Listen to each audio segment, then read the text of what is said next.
Hi viewers, in this video we will have a quick review of drugs used in tuberculosis. So what is tuberculosis? It's a granulomatous disease caused by Mycobacterium tuberculosis. It's a major public health problem which is affecting 5 lakhs per year in India. So the tuberculosis drugs are classified as first line drugs and second line drugs. The first line drugs are cheaper and effective comparing to the second line drugs. But the disadvantage with the first line drugs are like they may put the patient under a risk of multi-drug resistant, it is MDR tuberculosis. So we need the patient to be continued with the second line drugs in that cases. So we will see what all the drugs comes under first line drugs.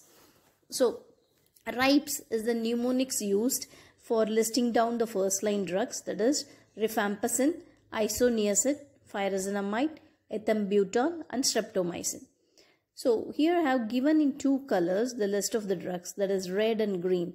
So the red drugs indicates bactericidal and the green drug indicates they are bacteriostatic.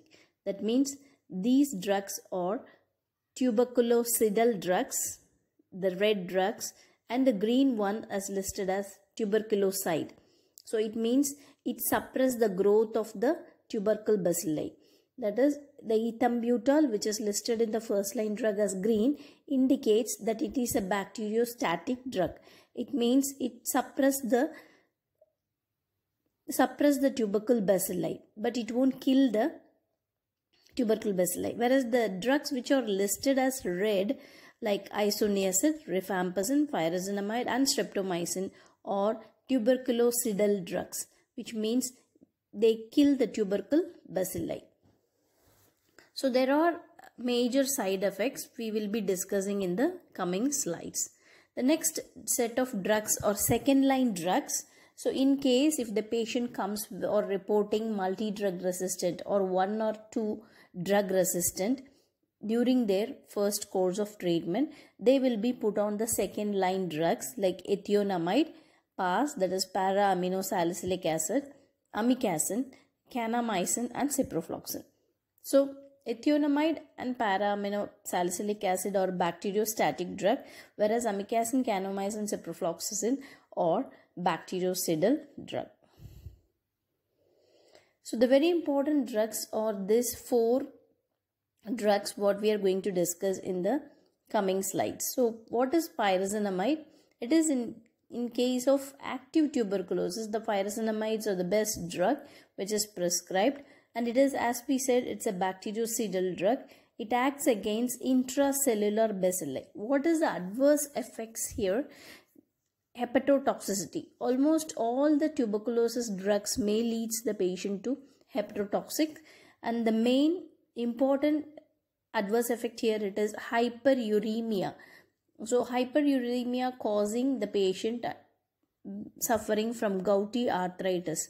So if the patient has symptoms like severe joint pain and high uremic content in the blood, they have to be stop the course and they have to look for other alternative medicines. So next one is ethambutol. Ethambutol, as we said, it's a bacteriostatic drug given with other tubercular medicines. It inhibits mycolic acid production in bacterial cell wall. This is the mechanism of action here. How it stops the growth of bacteria is it inhibits the mycolic acid production in the cell wall, which destructs the multiplication of the bacteria. Adverse effects, other than the normal adverse effect like hepatotoxic, it has optic neuritis.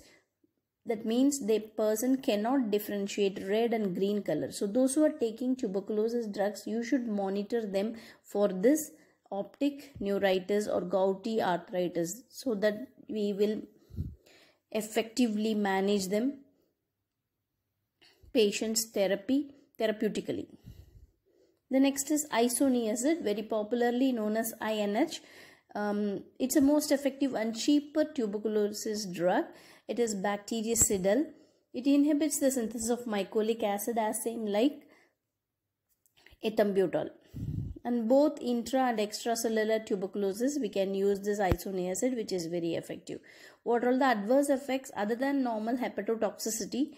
The main important issue here is peripheral neuritis. It is CNS toxic drugs. So you have to watch the patient for any CNS abnormalities, because isoniazid in the long run, it may cause peripheral neuritis. The next drug is rifampicin. So here it's a semisynthetic drug which is derived from an antibiotic called rifampicin. So it is bactericidal and it acts both intra and extracellular, which is effective in managing intra and extracellular tuberculosis. It inhibits the RNA synthesis in the bacteria, so thereby it kills the bacteria. So it is not only used in the tuberculosis. These drugs, this rifampicin is used widely in leprosy management, staphylococcal infections, meningitis, in all these areas. What is adverse effect here? It will produce nephritis and hepatotoxicity, and patient may report orange color appearance in the sweat, tears, saliva, sometimes in the urine. So this is a abnormal findings. The patient may feel panic when they see something like orange red colored sweat and tears. So you should instruct them that this is happening because of the drug.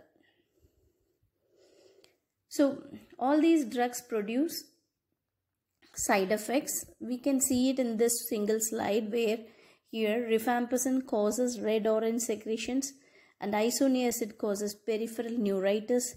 Pyrazinamide has a special adverse effect like increased uric acid, there is hyperuremia, and it leads to gouty arthritis. Ethambutol causes optic neuritis, that is a visual problem. And streptomycin, we will be discussing the streptomycin in the antibiotic area. It causes ototoxicity. So but most of these drugs, tuberculosis, anti-tuberculosis drugs, causes hepatotoxicity. So you have to monitor the patient closely for the side effects. So what is DOTS? This is also a very important exam point of view question, where they will be asking the DOT therapy. So what is DOTS? Is directly observed therapy short course. Why we need DOTS, especially in tuberculosis? When we discuss all these tuberculosis drugs, we have seen all these things causes a very bad side effects, and patient may get irritated and they may not take the tablet for a long course, because all these drugs has to be taken for a course like 3 months, 6 months, where if they give any break in this, it will cause drug resistant or it will interfere with the therapy. So you should watch the clients closely, especially those who are vulnerable like old age or children, where they really need somebody to swallow the medicine, because the size of the medicine, when you see also, it's very big and very nauseating, and it causes lot of side effects, where the even doctors or nurses, those who are healthcare professionals, will refuse to take the medicine for a long run. So DOTS therapy is from the government side initiated project, where the workers will visit the patient and help them by taking medication. So they will come on the day of the medication, they will make the patient to drink or swallow the medicines in front of the observer. So DOTS plus is an advanced group where the MDR patients are treated. MDR is multi-drug resistant patients are followed up. So DOTS therapy is direct observed therapy short course, where the worker visit the patient, helping them taking medications. It means watching clients follow each medications and check whether they have taken or completing the course. But this is not the one responsibility of the nurse. She should know so many important things here.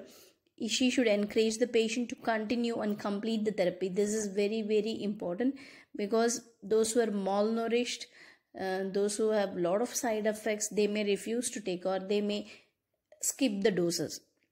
Watch the patients for adverse effects and for the drug resistance. Encourage clients to take good balanced diet, because that will support them during their course. Watch the clients for any kind of non-compliance in therapy. or they skipping any doses, you have to continuously monitor them, because once they skip the therapy, it becomes incomplete and there is possibility of the tuberculosis remission. So to prevent this, as a nurse, she should keep a watch on the patient's completion and compliance of the therapy.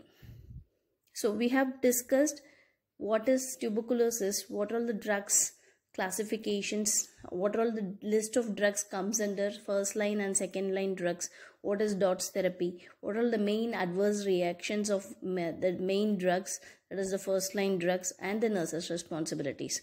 Hope you understood. Thank you. See you again in the next video.